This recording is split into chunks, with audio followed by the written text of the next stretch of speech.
Welcome, everyone. Well, today we have a great guest, Dr. Sara Lazar from Harvard, as well as Massachusetts General Hospital. She's a PhD, and she has it in neuroscience of yoga and meditation is what she works at the Lazar Lab, where they study the impact of yoga and meditation on various cognitive and behavioral functions. So I can't really wait to find out what's new in regards to yoga and meditation. I know a lot of you are curious, and a lot of you might even perform yoga and meditation. I love it. I think it's a great thing. So let's find out more. Dr. Lazar, welcome. Thanks for having me.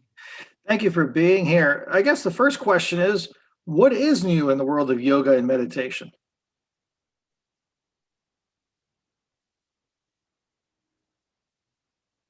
Actually, hold on a second. You're going to be editing this, right? So You're good. yeah, so there's a lot going on with right now.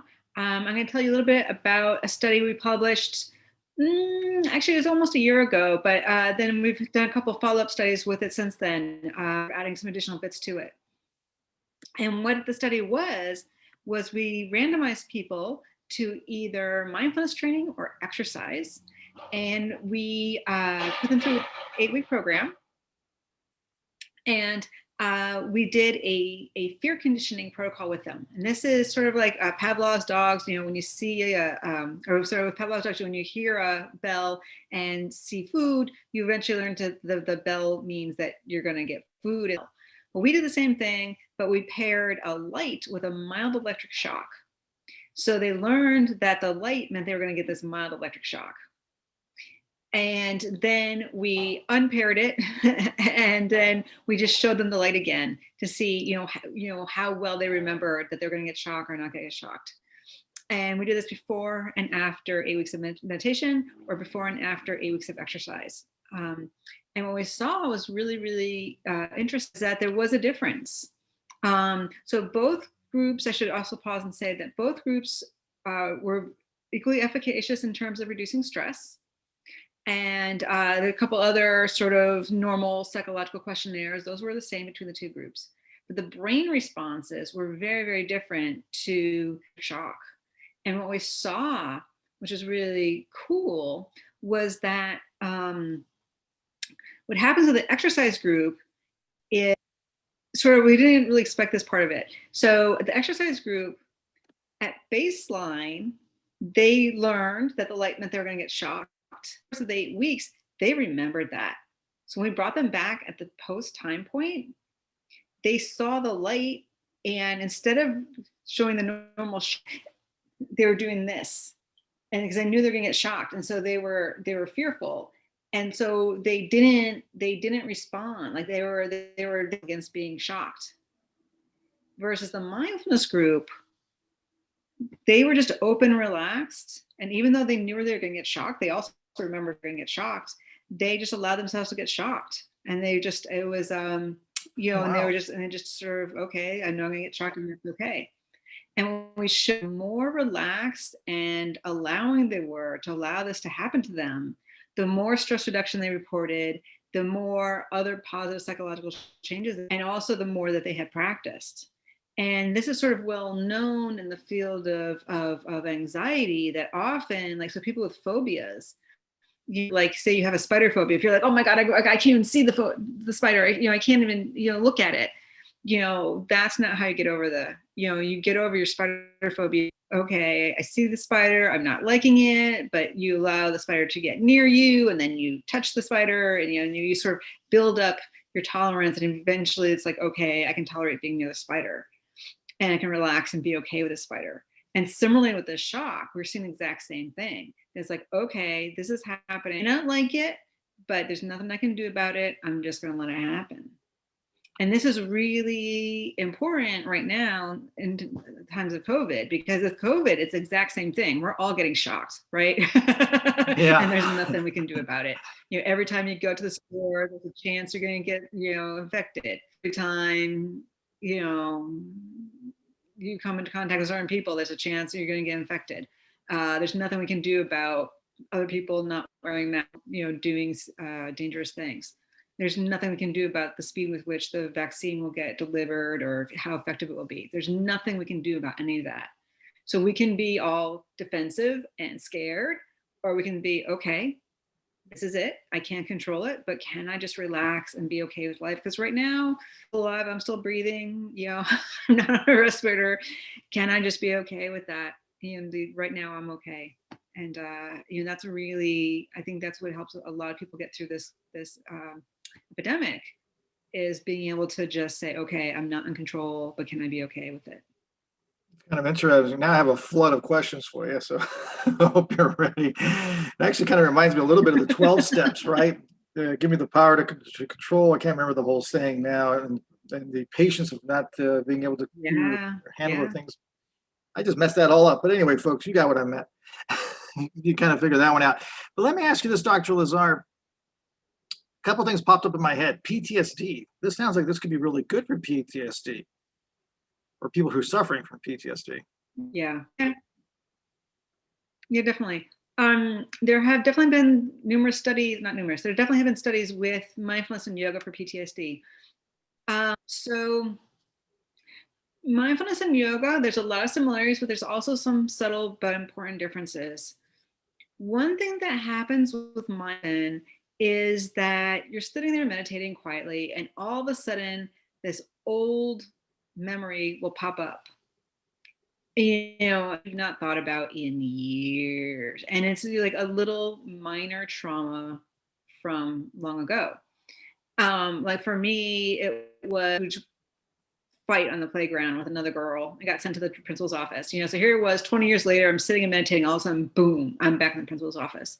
But for me, that was one of the most traumatic things that happened to me in my life, right?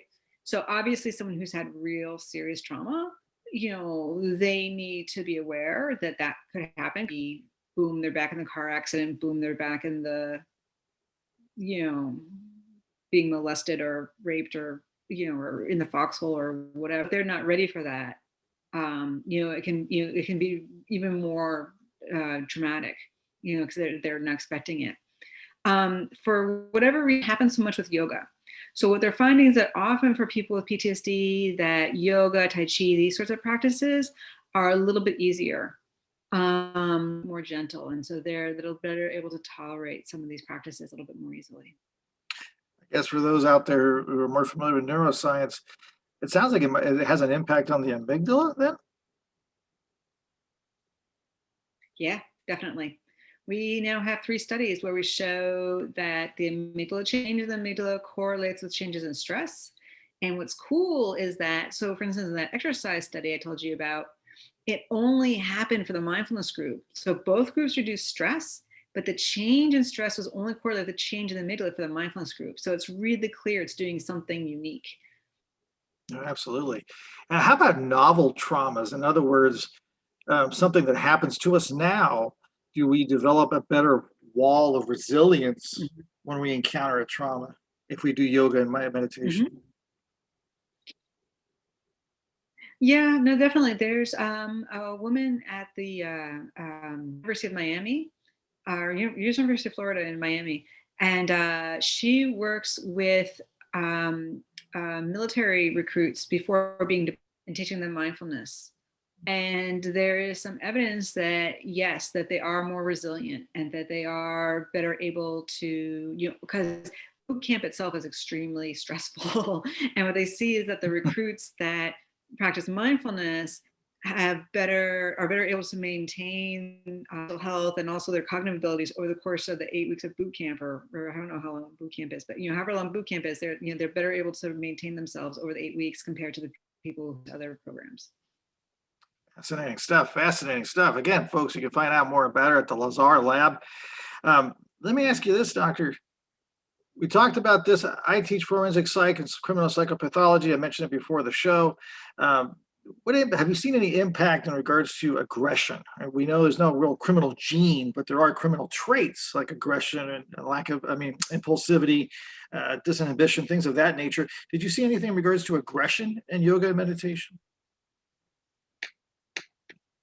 Yeah, definitely. So we'll start with the easier one first, the impulsivity.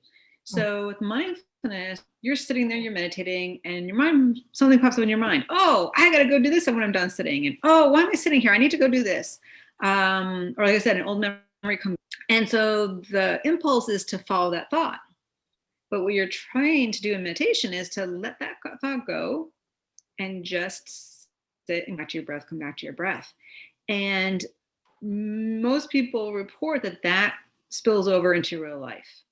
That something, in real life at the moment, something happens and you can see the impulse to respond, you can see the impulse to react, to say something. Someone says something negative to you, an urge to just say, oh, yeah, well, but you don't, right? Because you practice restraint over and over and over again while you're sitting.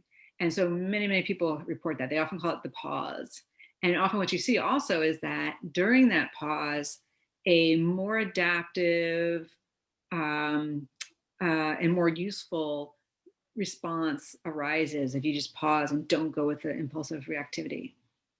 The other way that practice can help is there's a whole set of practices for developing kindness and compassion, both for oneself and for others.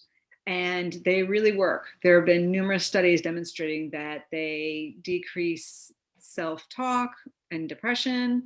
They also increase positive regard for others. And so I would imagine some people who are feeling aggressive, that if they're doing more compassion for themselves, more compassion for others, that's over time going to start to change some of those aggressive thoughts and feelings. Yeah, it'd be a wonderful study to look at hostile attribution bias and see if that's impacted at all by yoga and meditation. Fascinating stuff, really fascinating. I guess my last couple of questions here. We talked about aggression. Actually, kind of remind me, when we talked about impulsivity, remind me of the Walter Mischel study with the marshmallow effect. They got those cute videos with those little kids. I guess maybe that could help them. But I guess that's one of my questions too. Yeah. Yoga and meditation, does it work with children? Yes. Yeah, there have been numerous studies with young children, as young as like 5, 6, 7, 8. Typically, you don't do formal sitting meditation with those kids. I mean, you can. Yoga really good for young kids. Also, what you might do is rather than sitting and watching your breath, you might like listen to a bell, or sometimes there'll be, I know sometimes some teachers will like get a snow globe and then they shake the globe and they say, okay, just watch the snow settle. And then watch how your mind sort of settles as the snow settles, right? Or they might have the kids lie on the floor and then they put something on their stomach so then they can feel like they put a rubber ducky on the stomach and they feel the rubber ducky going up and down to help watch their breath. But then slightly older kids, like 10, 12, they can really start doing real mindfulness meditation. And teenagers love it. I know several studies where they brought it into schools and the kids really picked it up and really, incorporated it into their day in unexpected ways. Great stuff. I guess my last 3 questions here. Does it have an impact on ADHD?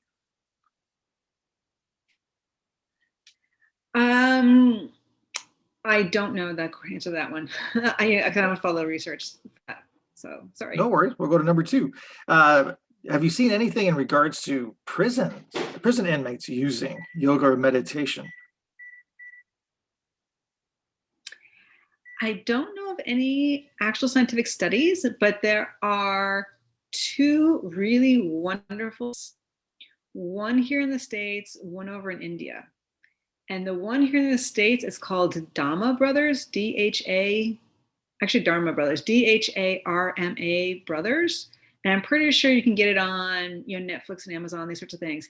And it's wonderful. So it's set in one of the highest maximum security prisons in the States, down in Alabama. And they go in and they do a 10-day silent retreat with these inmates. And they interview them before, during, and after the 10 days. And it's amazing. So just 10 days. And I mean, you can see it in their face and in the way they talk. Like they really, really got it. And it's a pretty powerful documentary. I highly recommend. And then the other one is called Doing Vipassana. That's one that's set in India. And that's, they bring Goenka meditation into these giant prisons in India. And so, again, and there's some interesting outcomes there. So, but I highly recommend the first one, the Dama brothers. Definitely going to check it out. I guess we got some future research studies for the doctoral students coming up. If they need a topic, these are some interesting topics. I guess my last question will be, we've talked about meditation and yoga, how it helps with anxiety, how it helps with aggression, impulsivity.